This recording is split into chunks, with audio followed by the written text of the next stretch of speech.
Chris, thank you very much. We continue our Commitment 2022 coverage with the race for South Carolina Superintendent of Education. The Democratic candidate is Lisa Ellis. The Republican candidate is Ellen Weaver. Our Gabrielle Komorowski is live in Columbia with the Republican candidate's campaign. Gabrielle.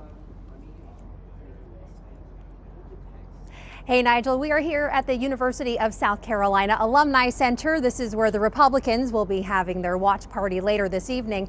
And we have moved outside of the building because they are currently doing a security sweep of the building. We'll move back inside a little later on this evening. Now, we're talking about the race for Superintendent of Education, and this is a position that serves as the manager of the State Department of Education. They are in charge of the state's more than 700,000 public school students and more than 50,000 public school teachers. Ellen Weaver says her decades of experience in business and policy making make her the best candidate for the job. Here is a picture of her voting today at Brennan Elementary School here in Columbia. Weaver worked with former U.S. Senator Jim DeMint and is the president and CEO of the Palmetto Promise Institute. That's a conservative group that promotes policy solutions in the state. She has been endorsed by outgoing Superintendent of Education Molly Spearman, who announced last year that she would not run for re-election. And she has also been endorsed by Governor Henry McMaster and also U.S. Senator Tim Scott. She says the trusted relationships that she has built with leaders in the General Assembly who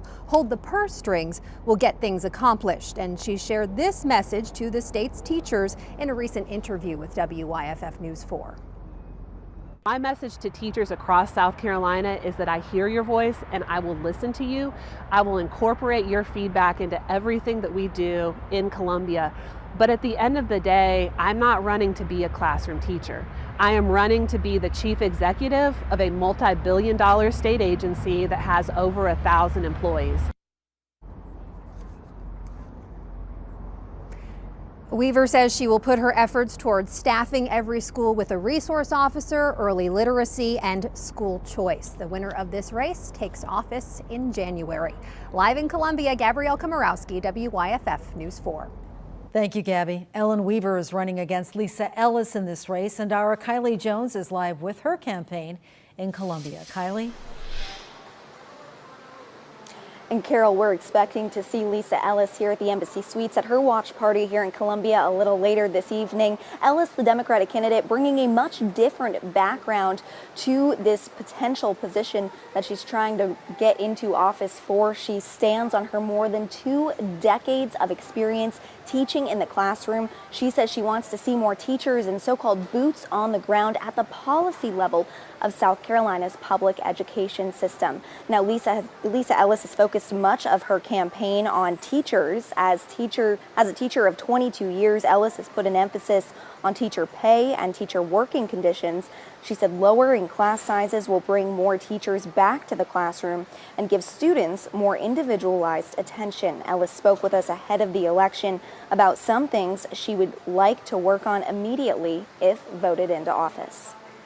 Salary we need to keep increasing, and that's something that I would have to work with the General Assembly, because the General Assembly is who creates the funding and the budget for it.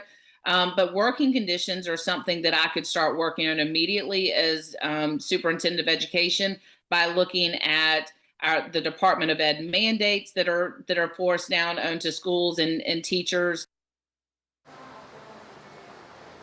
Now, you may have noticed when you were out voting that Lisa Ellis is listed twice on the ticket as both the candidate for the Democratic Party and the Alliance Party. State election officials call this a fusion candidate, saying it's relatively common in any given race or election. State election officials do say any votes Ellis receives will ultimately all be tallied for her, but you will see the results separated by party when you look at them. And now, actually, according to a new law that was signed in this spring, that will no longer be allowed. Those fusion candidates going forward, starting in January, candidates will no longer be allowed to be listed twice on the ticket. We'll continue to bring you live updates throughout the evening. Live in Columbia, Kylie Jones, WYFF News 4.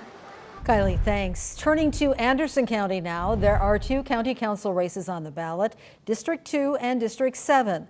Our Jennifer Reddy is outside the polling location at the Anderson Sports and Entertainment Center, breaking down these races. Jennifer.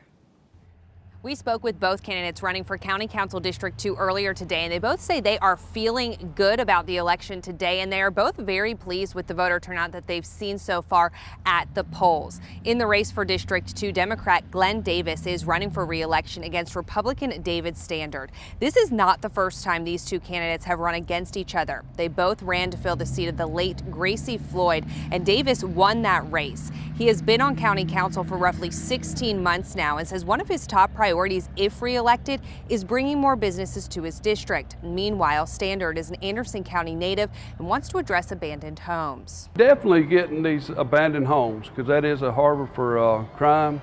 They got some coming down now. They're just not coming down fast enough when the money is there, and they should have been coming down already prior to the election. The number one priority for me would be economic inclusion, for the district to start attracting more businesses, in which we are. We're slowly getting there.